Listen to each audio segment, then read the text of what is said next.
Hello friends, welcome to Karur சமையல் videos. இன்றைக்கி நம்ம சேனலில் ஒரு சூப்பரான ரெசிபியோடு தாங்க நான் வந்திருக்கேன். இன்றைக்கி பார்த்திங்கன்னா நம்ம தண்டுக்கீரை கூட்டு எப்படி வைக்கிறதாங்க பார்க்க போகிறோம்.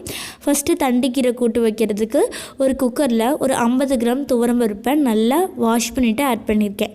அதே மாதிரி கீரை ஆட் பண்ணிக்கலாம். நான் இன்றைக்கி தண்டுக்கீரை வச்சு தான் நம்ம கூட்டு வைக்க போகிறோம். அதனால் தண்டுக்கீரையை நல்லா 4-5 டைம் வாஷ் பண்ணிவிட்டு ஆட் பண்ணிக்கலாம். இன்றைக்கி பார்த்திங்கன்னா நம்ம சிகப்பு தண்டுக்கீரை தாங்க ஆட் பண்ணியிருக்கோம்.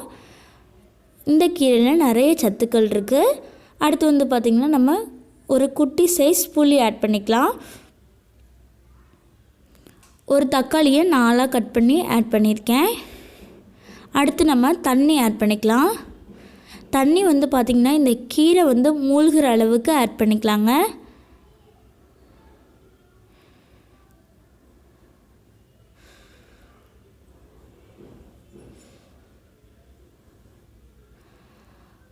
தண்ணி ஆட் பண்ணதுக்கப்புறமா நான் கொஞ்சமாக ஆயில் ஆட் பண்ணிக்கிறேன். ஒரு 1/2 ஸ்பூன் அளவுக்கு ஆயில் ஆட் பண்ணிக்கிறேன். அடுத்து மஞ்சத்தூள் 1 ஸ்பூன் ஆட் பண்ணிக்கிறேன். சாம்பார் தூள் 2 ஸ்பூன் ஆட் பண்ணிக்கிறேங்க. ஆட் பண்ணிவிட்டு குக்கர் மூடி ஒரு 4-5 விசில் விட்டு எடுத்துக்கிறேன். அடுத்து நம்ம கீரையை தாளிச்சிக்கலாம். கீரை தாளிக்கிறதுக்கு பார்த்திங்கன்னா ஃபஸ்ட்டு ஸ்டவ் ஆன் பண்ணி கடாய் வச்சு கடாயில் ஒரு 3 டேபிள் ஸ்பூன் ஆயில் ஆட் பண்ணிக்கலாம். ஆயில் ஆட் பண்ணி ஆயில் நல்லா சூடாகணும்.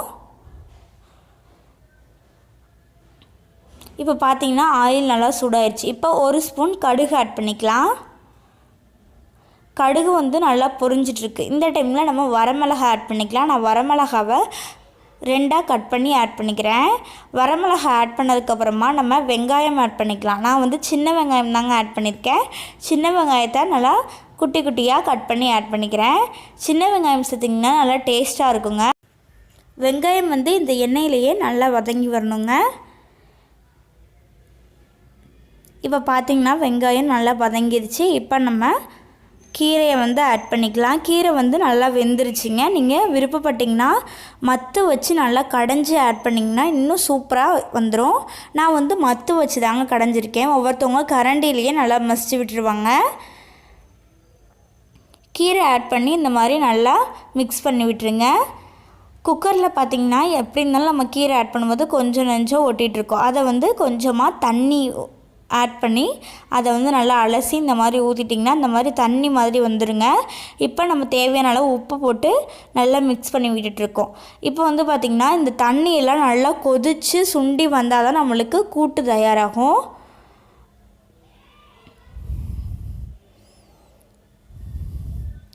இப்போ பார்த்திங்கன்னா நல்லா கொதிச்சிட்ருக்குங்க. தண்ணியெலாம் நல்லா சுண்டிருச்சு. அவ்வளோதாங்க, நம்மளுக்கு சுவையான தண்டுக்கீரை கூட்டு ரெடி ஆயிடுச்சு. இந்த வீடியோ உங்களுக்கு பிடிச்சிருந்துச்சுன்னா லைக் பண்ணுங்கள், ஷேர் பண்ணுங்கள், கமெண்ட் பண்ணுங்கள். Thank you friends.